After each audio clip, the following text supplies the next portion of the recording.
dalka Japan ayaa wuxuu saxeexay xeerka qaxootiga ee 1954 ee loo yaqaano Geneva Convention. xeerkani ayaa kamid ah in la qaabilo qaxootiga wadan kasta oo saxeexay. haddaba dalka Japan ayaa qaxootiga wuxuu dejiyaa goobtan aad u jeedaan oo u dhisan qaab xabsi oo kale ama xabsiyada waaweyn ee dadka dambiyada gala ay la geeyo, waana meel ka kooban gebigeeduba xadiid ama biro aan iraahdee. qolkan ayaa waxaa loogu talagalay inay seexdaan dadku, waana albaabadiisu wada bir, waxaana seexan kara ugu yaraan 7 qof ilaa 10 qof inta u dhaxaysa, waxayna isticmaalanayaan hal musqul oo halkaniya iyo meel biyaha ay u talagaleen oo hal meel ah iyo daaqad kaliya oo xadiid ka kooban oo waqtiga gooniya la furo. ninkan oo aad u jeedaan ayaa ah dalka Turkiga ee Kurdida ku nool Turkida.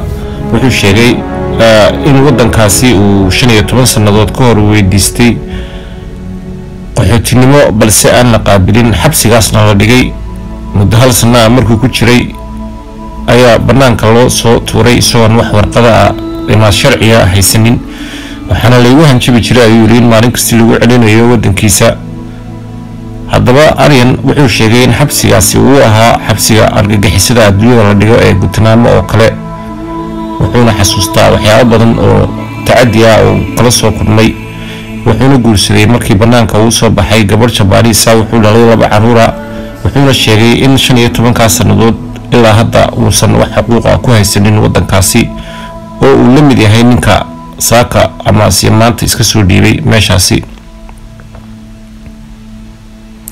dalka Japan ayaa sanadihii ugu dambeeyay wuxuu qaabilay qaxooti gaadhayay 3 qof oo kaliya oo Suuriyaan ah. 3daasi qof oo ka soo qaatay dalka Turkiga waliba oo ay hay'adaha adduunku ogaayeen.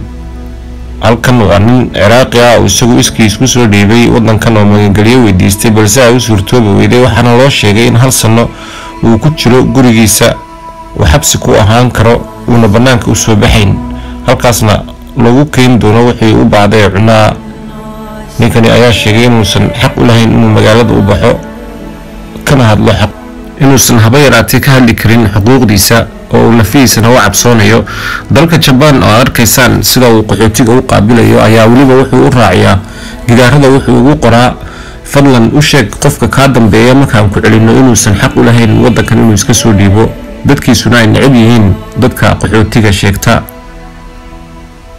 daawadayaal waxaan halkaa ka sii wadi doonaa qaybihii kale ee dhacdooyinka adduunka somalisha.com.